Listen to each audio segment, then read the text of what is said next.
तो चलिए एक बार फिर से आप सभी का स्वागत है दोस्तों हमारे यूट्यूब चैनल पर। दोस्तों आज के इस वीडियो में बात करने वाला class 11th Hindi second chapter की, और चैप्टर का नाम हमारा है दोपहर का भोजन। देखिए दोस्तों, इस चैप्टर से जितने भी इंपॉर्टेंट क्वेश्चंस बनेंगे हर एक क्वेश्चन को हम लोग देखेंगे और हर एक क्वेश्चन को बारीकी से समझने का प्रयास भी करेंगे। तो चलिए आइए फटाफट एक एक प्रश्न को देख लेते हैं। तो पहला प्रश्न क्या पूछा जा रहा है कि दोपहर का भोजन कहानी समाज के किस वर्ग का चित्रण करता है। तो ये चित्रण करता है वो निम्न मध्य वर्ग परिवार को करता है। ठीक है, तो ये जो कहानी है एक महिला है जिसका नाम है सिद्धेश्वरी, और अपने घर को वो किस प्रकार से चलाती है उसके बारे में पूरा का पूरा इस चैप्टर में दिया हुआ है। ठीक है, तो चैप्टर को आप क्लियरली पढ़ लीजिए ताकि किसी प्रकार की समस्या ना हो क्वेश्चन आंसर करने में। ठीक है, चलिए सेकंड क्वेश्चन क्या पूछा जा रहा है कि कहानी का मुख्य पात्र है। तो कहानी का अगर मेन कैरेक्टर का बात कर सकते हैं, मुख्य पात्र का, तो वह है सिद्धेश्वरी। कौन दोस्तों? सिद्धेश्वरी। ठीक है, चलिए थर्ड क्वेश्चन क्या पूछा जा रहा है कि दोपहर का भोजन कहानी में मुख्य समस्या है। तो इसमें जो समस्याएं दिखी है वो क्या दिख रही है? वो बेरोजगारी की।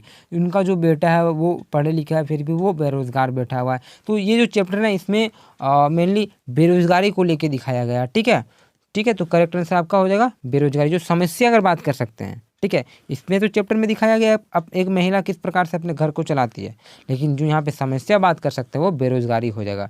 चौथा प्रश्न देख लेते हैं। क्या पूछा गया है कि दोपहर का भोजन किसने बनाया था। तो दोपहर का भोजन जो बनाया था वो सिद्धेश्वरी ने बनाया था। ठीक है, कौन दोस्तों? सिद्धेश्वरी। चलिए पांचवा प्रश्न की बात करेंगे। पूछा जा रहा है कि रामचंद्र सिद्धेश्वरी का कौन सा बेटा था। जो दोस्तों रामचंद्र था ना वो सिद्धेश्वरी का सबसे बड़ा लड़का था, यानी कि बड़ा बेटा आपका करेक्ट आंसर हो जाएगा। याद रखिए चीज़ों को, रामचंद्र जो था वो सिद्धेश्वरी का बड़ा लड़का था। ठीक है, चलिए बात करते हैं छठा प्रश्न की। यहाँ पे प्रश्न पूछा गया है कि मुंशी चंद्रिका प्रसाद कौन थे।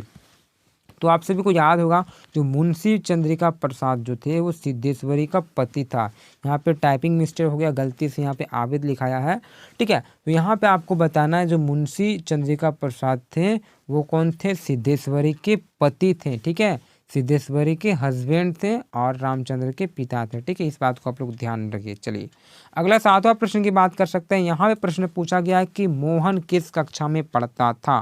दोस्तों मोहन जो था ना वो मंझला लड़का था, यानी कि दूसरा लड़का था, और वो 10वीं में पढ़ता था। कौन से दोस्तों? 10वीं में। अगर इसका एज की बात कर सकते हैं तो इनका एज था 18 वर्ष। ठीक है, तो याद रखिए मोहन का एज था 18 वर्ष और ये मंझला लड़का था जो कि 10वीं कक्षा में पढ़ाई कर रहा था। चलिए आठवां प्रश्न देखेंगे। यहाँ पे पूछा गया है कि मुंशी जी का उम्र कितना था।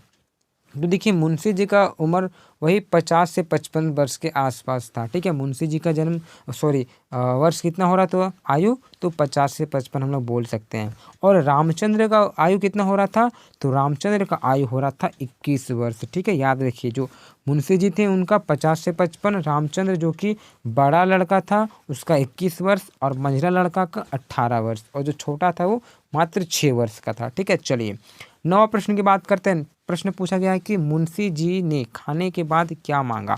बहुत ही ज़्यादा इंपॉर्टेंट है, मोस्ट इंपॉर्टेंट क्वेश्चन। क्या बोला जा रहा है कि मुंशी जी ने खाने के बाद क्या मांगा। तो उन्होंने गुड़ मांगा था। ठीक है, चैप्टर पढ़ेगा तो पता चलेगा। तो इन्होंने क्या मांगा था?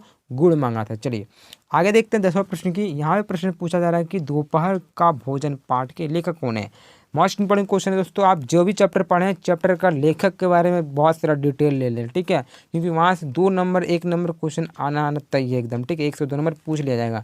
तो जो भी चैप्टर को पढ़ रहे हैं उसका लेखक के बारे में आप जानकारी अधिक से ले लें। ठीक है, चलिए साइड से लेना अनिवार्य है। तो दोपहर पाठ के जो लेखक है वो है अमरकांत जी, और अमरकांत जी का जन्म कब हुआ था? 1925 में हुआ था। ये भी याद रखिए। चलो ठीक है, तो दोपहर के पाठ के लेखक कौन है? अमरकांत जी। और नेक्स्ट क्वेश्चन पूछा गया है कि अमरकांत का जन्म कब हुआ था। अमरकांत जी का जन्म हुआ था सन 1925 में। ये भी आप याद रखिए। चलिए 12वां प्रश्न पूछा गया है कि रामचंद्र कौन सा काम करता था। जो रामचंद्र थे जो बड़ा लड़का था वो क्या काम करता था? वो प्रूफ रीडिंग करता प्रूफ रीडर का काम करता था, यानी कि जो भी गलतियाँ होता था उसे सुधारने का काम करता था। ठीक है, तो आपका करेक्ट आंसर लिखना है प्रूफ रीडर का काम करता था। ठीक है, चलिए 13वां प्रश्न की बात करेंगे। यहाँ पे प्रश्न पूछा गया है कि सिद्धेश्वरी के सबसे छोटे लड़की की उम्र कितनी थी। तो सबसे जो छोटा लड़का था उसका आयु कितना हो रहा था, वो कितने बड़े थे, ठीक है। तो मैंने बताया था आपको कि इनका जो आयु है वो 6 वर्ष, बस ये 6 वर्ष का एक लड़का था, ठीक है, कुपोषित लड़का था। चलिए आगे मैंने बता दिया सबका, रामचंद्र का और उसका जो मंझला था सबका आयु मैंने बता दिया, इनका 6 वर्ष। चलिए 14वां प्रश्न पूछा गया है कि प्रमोद ने क्या खाने के लिए जिद कर पकड़ लिया, ठीक है। तो प्रमोद जो था, प्रमोद कौन था पता है ना, सबसे छोटा लड़का जिनका आयु कितना हो रहा 6 वर्ष।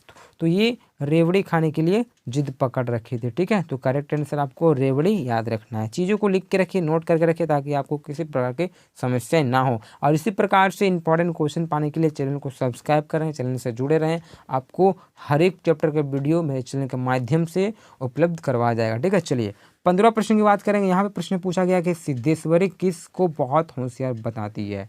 तो देखिए जब वहाँ पे बातों बातों में बात उठता है तो किसको होशियार बताता है, वो बताता है किनको दोस्तों, रामचंद्र को। तो यहाँ पे टाइपिंग मिस्टेक होती है, मैंने बता दिया है, थोड़ा ये तो मिस्टेक हुआ होगा, ठीक है।